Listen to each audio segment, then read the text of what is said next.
Last year, the federal government announced a temporal closure of the Nnamdi Azikiwe International Airport, Abuja, for 6 weeks in February and March 2017 for total repairs on the runway. Now, air traffic, including passengers and cargoes from Abuja during the period, will be diverted to the Kaduna Airport. Now, since the announcement, the Minister of State for Aviation, Hadi Sirika, has, along with some aviation officials, gone on assessment tours of the Kaduna Airport ahead of the scheduled closure.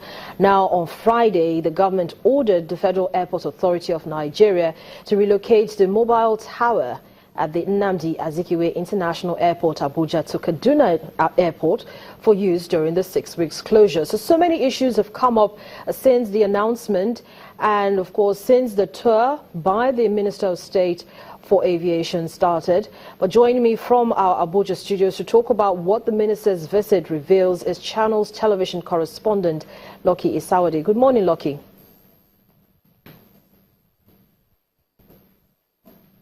Good morning, Harriet. It's great to have you join me on the show. Now, you were among journalists who toured the airports with the minister.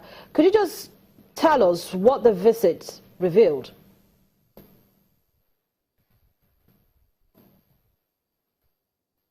Yeah, the visit reveals the state of preparedness of the airport, particularly Kaduna Airport, which is 211 kilometers by road from Abuja to Kaduna. The equipment at the airport are set.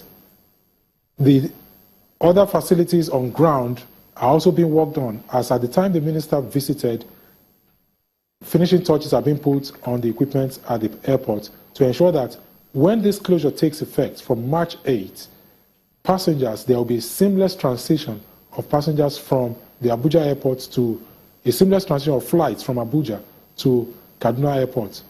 The only thing I saw that I don't really agree with the minister is that at the stakeholders meeting, the minister talked about the Hajj terminal being able to contain 500 passengers at a time. From what I saw on ground, that terminal cannot contain 500 passengers. But the minister says adequate arrangements are being made to ensure that everything is put in place so that the comfort of passengers will not be a problem and safety remains a major issue.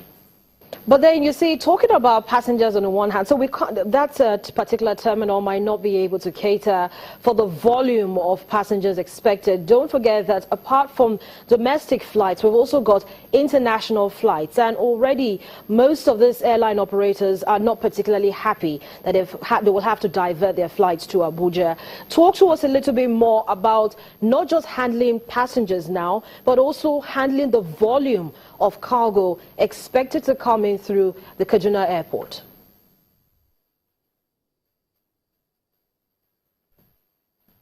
Talking about that, at the last stakeholders meeting, the international airline operators complained about that. And the minister told them it's a matter of business decision. But from what I saw on ground, I don't think that place, the Kaduna Airport, can really take the volume of traffic that Abuja Airport has been handling. But it is a stopgap measure because for the next 6 weeks, beginning from March 8, the Abuja Airport will be shut down to enable the federal government carry out extensive repairs on the runway. And this, at the stakeholders meeting, even the international air operators and the local ones talked about the airport, the runway being fixed at night, suggesting from 6 p.m. to 6 a.m. and they cited the example of Gatwick Airport. But the minister told them that this runway has expired 14 years ago and needs a total overhaul. And so fixing it at night may not work. And if they attempt that, which they have been doing over the years, they'll end up spending more and wasting more time. So the Kaduna Airport is just a stopgap measure. And for those who are not satisfied with Kaduna, the minister also assessed the Malam Aminu Kano International Airport in Kano. And that airport is quite big enough to contain the volume of traffic which Abuja has been handling.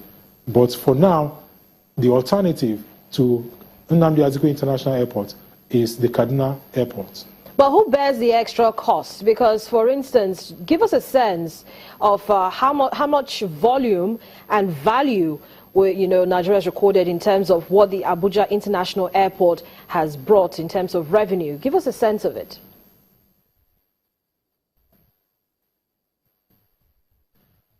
As for the volume of revenue, FAN will be able to handle that. I don't have that information.